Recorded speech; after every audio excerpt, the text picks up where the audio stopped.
So guys, nagbabalik na naman tayo para sa isa na ng mga Nikki live tutorial.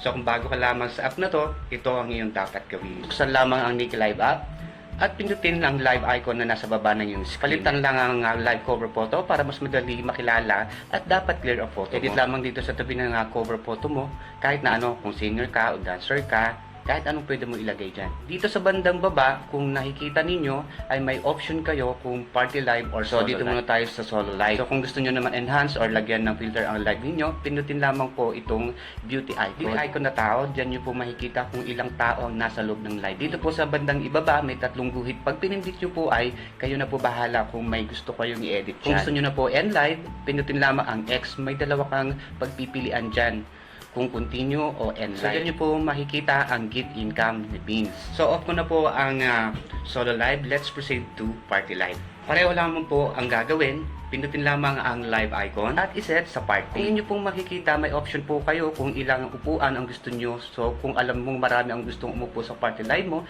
iset mo sa 9 seats. Mas masaya ang party live kung mas marami nakaupo. So, click ko na ang 9 seats, then click live. So, ito po ang itsura ng party live. As you can see, may 9 seats. Pwede kayong mag-up ng gustong umupo at makitas. Ito pong nasa baba ang mga events dito sa Nikki. Ito pong tatlong guhit sa ibaba, pwede nyo po palitan ang theme background ng room. Itong honors club, kung member ka na ng club, dyan nyo po makikita ang task na pwede nyo i-claim at yung mga hindi nyo pa nagagawa na task. Like pag-tasking sa audio live or AL of owner club. Every day you have to complete daily check-in for 5 days a week, chat in the room, enter the live room of 3 club members. Stay at least 1 minute and more. Also, you can join 4 rounds club PK battle every Wednesday to Thursday. At lamang po para sa for today's Nikki Live tutorial. At abangan nyo po ulit ang aking next video. At huwag kalimutan mag-follow, like, subscribe, and share. See ya!